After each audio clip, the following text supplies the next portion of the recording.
إن الحمد لله نحمده ونستعين به ونستغفره ونستهديه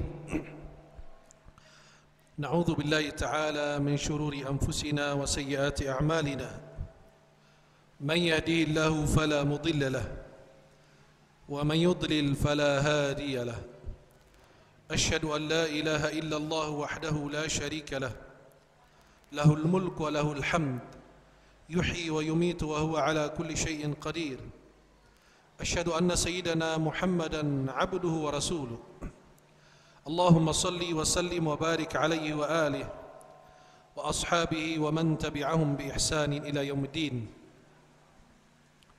يا أيها الذين آمنوا اتقوا الله حق تقاته ولا تموتن إلا وأنتم مسلمون يا أيها الناس اتقوا ربكم الذي خلقكم من نفس واحدة وخلق منها زوجها وبث منهما رجالا كثيرا ونساء واتقوا الله الذي تساءلون به والأرحام إن الله كان عليكم رقيبا يا أيها الذين آمنوا اتقوا الله وقولوا قولا سديدا يصلح لكم أعمالكم ويغفر لكم ذنوبكم ومن يطع الله ورسوله فقد فاز فوزا عظيما إخوة الإسلام والإيمان أوصيكم ونفسي بتقوى الله ولزوم طاعته فقد فاز المتقون وأحذركم من غضب الله وعذابه فإن عذاب الله شديد.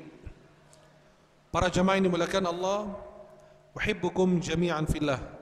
Saya mencintai kalian semua karena Allah.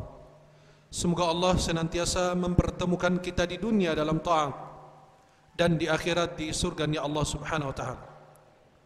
Senang sekali di siang hari ini bisa memandang wajah-wajah penghuni surganya Allah. Semoga kita yang hadir di rumah Allah dicintai dan diberkahi dan diridai oleh Allah Subhanahu wa taala.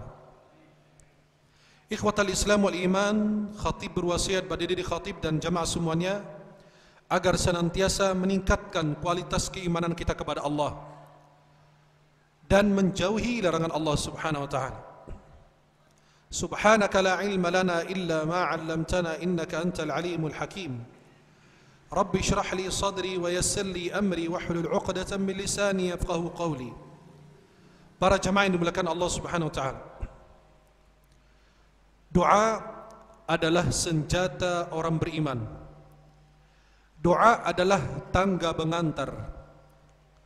Doa adalah tempat berlindung orang yang terlindas dan terzalimi. Doa adalah kendaraan orang salih. Doa adalah obat yang mujarrab. Doa sangat dianjurkan di dalam Islam. Nabi bersabda, ad-du'a'u huwal ibadah. Doa adalah ibadah. Di dalam sebuah syair dikatakan, la tas'alanna bunayya Adam hajatan wasalil ladzi abwabuhu la tuhjabu. Allahu yaghdabu in tarakta su'alahu wa bunayya Adam hina yus'alu yaghdabu. Kita kalau meminta hanya meminta kepada Allah Jalla Jalaluhu. Karena kalau meminta kepada Allah Subhanahu wa taala, Allah bahagia dan Allah senang ketika hamba tersebut meminta kepadanya. Bahkan Allah murka ketika hamba itu tidak meminta kepada Allah. Akan tetapi kalau kita meminta kepada makhluk, pasti makhluk tersebut akan gelisah, akan marah. Bisa jadi dia tidak menerima apa yang kita inginkan. Akan tetapi kalau kita meminta kepada Yang Maha Kuasa, Allah bahagia ketika seorang hamba meminta kepadanya. Allah Subhanahu wa taala berfirman di dalam Al-Qur'an, "Wa idza sa'alaka 'ibadi 'anni fa inni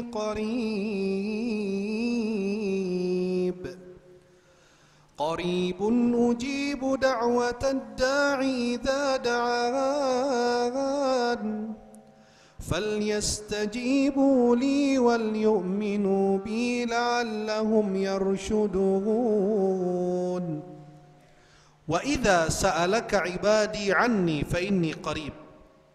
Semua pertanyaan di dalam Al-Quran ada kalimat qul, katakanlah. Yas'alunaka 'anil khamri wal maisiri qul fihima ithmun kabir wa manafi'u lin-nas wa ithmuhuma akbaru min naf'ihima. Jika ada pertanyaan di dalam Al-Quran, mereka bertanya kepadamu tentang khamar dan judi, katakanlah di dalamnya ada manfaat dan mudarat, dan mudaratnya lebih besar dari manfaatnya. Mereka kalau bertanya tentang harta rampasan, yas'alunaka 'anil anfal qulil anfalu, dan seterusnya. Ada kalimat katakanlah, hanya satu di dalam Al-Quran yang tidak ada katakanlah. Wa idza sa'alaka 'ibadi 'anni fa inni qarib. Apabila hamba bertanya tentang Allah, Allah itu maha dekat kepada hamba-hambanya. Ujibu da'watad da'i idza da'an. Pasti Allah akan mengijabah doa setiap orang yang berdoa, bermunajat kepadanya. Kita kalau bertanya kepada diri kita sendiri, sudah berkali-kali, sudah bertahun-tahun berdoa kepada Allah, bermunajat kepada Allah, tetapi kenapa doa kita belum diijabah oleh Allah Jalla Jalaluhu? Nabi SAW mengatakan kepada Sa'ad, ya Sa'ad, atib mat'amaka takun mustajabad da'wah. Wahai Sa'ad, perbaikilah sumber hartamu, niscaya doamu akan diijabah oleh Allah. Berarti bisa jadi gara-gara makanan atau harta yang kita peroleh adalah harta yang haram, sehingga kalau kita berdoa kepada Yang Maha Kuasa, Allah tidak akan ijabah, Allah tidak akan menerima doa kita. Para jamaah yang dimuliakan Allah Subhanahu wa taala, di dalam Islam dianjurkan berdoa, bahkan diwajibkan kita berdoa kepada Allah. Iyyaka na'budu wa iyyaka nasta'in. Hanya kepada Yang Maha Kuasa kami beribadah, dan hanya kepada Yang Maha Kuasa kami mohon pertolongan. Kita dalam kesulitan, dalam musibah, dalam persoalan apapun, hanya Allah yang mampu menghilangkan kesedihan kita. Hanya Allah sendiri yang mampu untuk memberi jalan keluar dari setiap persoalan kita. Dalam sebuah athar, Jibril mengatakan, ya Rabb, hambamu fulan meminta-minta kepada engkau, kenapa engkau tidak ijabah? Kenapa engkau tidak menerima doanya ya Allah? Apa kata Allah? Ya Jibril, utrukhu fa inni uhibbu an asma'a sautah. Wahai Jibril, biarkan dia meminta-minta kepadaku, karena aku senang mendengar suara hamba tersebut. Kadang-kadang kalau kita berdoa lalu diberi oleh Allah, kita menghilang dalam salat malam. Kita rajin salat malam karena ada urusan sama Allah. Kalau sudah diberi urusan kita, sudah diberi hajat kita, kita menghilang, tidak salat malam lagi. Kita rajin bersedekah, rajin berinfak, rajin membantu banyak orang karena kita ada keinginan kepada Allah. Kalau keinginan kita diijabah, diterima oleh Allah, kita menjauh dari Allah. Apalagi kalau pada saat pilkada, pilpres, apa yang terjadi? Ketika ada perlu, subuh berjamaah, subuh keliling, hadir majlis taklim. Tapi ketika sudah duduk di kursi jabatan, mereka menghilang dari subuh dan majlis taklim. Kecuali yang dirahmati Allah. Karena hamba itu biasa, kalau kita sudah meminta lalu diberi, biasa kita pergi meninggalkan Allah Jalla Jalaluhu. Para jamaah yang dimuliakan Allah, pasti ada pertanyaan pada diri kita semua masing-masing. Kita selalu bertanya, aku sering berdoa, tapi kenapa doaku belum diijabah oleh Allah? Ada sebuah cerita yang menjawab persoalan ini. Cerita ini disampaikan oleh Imam Abu Hamid Al-Ghazali, pengarang kitab Ihya Ulumuddin, dalam kitabnya Ihya Ulumuddin, dan diceritakan oleh Imam Al-Qurtubi dalam tafsir beliau, dan disampaikan oleh Imam di dalam kitab Hilyatul Awliya Abu Nuaim Al-Asfahani. Di dalam 3 kitab ini diceritakan kisah tersebut, maka kisah ini bersanad, sudah dipastikan itu pernah terjadi. Ibrahim bin Adham, seorang ulama ahli ibadah, marra bisuqil Basrah, Pernah beliau melewati pasar Basrah di Irak. Pada saat orang melihat seorang ulama, dulu kalau kita jumpa ulama, kita minta didoakan, minta amalan, bertanya tentang urusan agama. Berbeda dengan saat ini, ketemu ulama minta selfie, minta foto. Tapi dulu mereka orang hebat, minta doa, minta amalan, bertanya tentang persoalan agama. Pada saat orang di pasar tersebut melihat sosok seorang ulama besar bernama Ibrahim bin Adham, mereka semua berbondong-bondong datang menghadap kepada beliau dan mereka bertanya, "Ya Aba Ishaq, ma lana nad'u Allah wa la yastajibu lana?" Mengapa kami berdoa kepada Allah yang Maha Kuasa kemudian doa kita tidak diijabah? Bukankah Allah berfirman di dalam Al-Quran, "Wa qala rabbukum ud'uni astajib lakum"? Rabb kalian berkata, berdoalah kepadaku, niscaya aku akan berkenankan doa kalian. Apa jawaban ulama besar ini? Coba periksa. Jangan-jangan apa yang disebut oleh beliau itu masih di dalam diri kita, ada dalam kehidupan kita. Beliau mengatakan, li'anna qulubakum matat bi'ashrati asya'. Hati kalian mati gara-gara 10 hal berikut ini.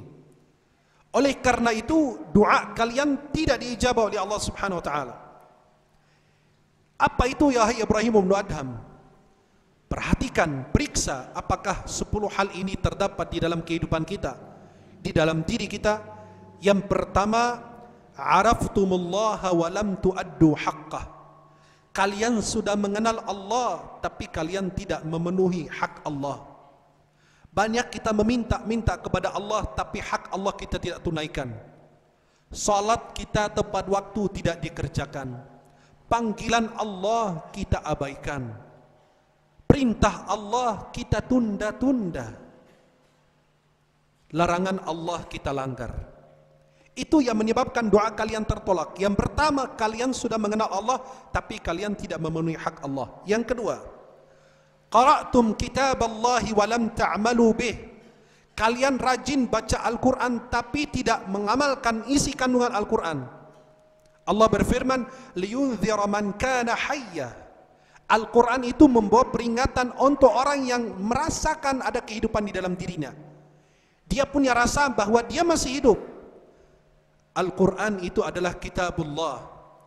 Kita tidak bisa merubah isi Al-Quran, tapi isi Al-Quran bisa merubah kehidupan kita. Kita tidak bisa merubah bacaan Al-Quran, huruf Al-Quran, harakat Al-Quran, tetapi isi Al-Quran ini bisa merubah diri kita. Jika anda menemukan di dalam mushafmu Al-Quran yang anda miliki ada debu menempel di dalam Al-Quran yang kita punya, bisa jadi di dalam hati kita debu itu lebih tebal.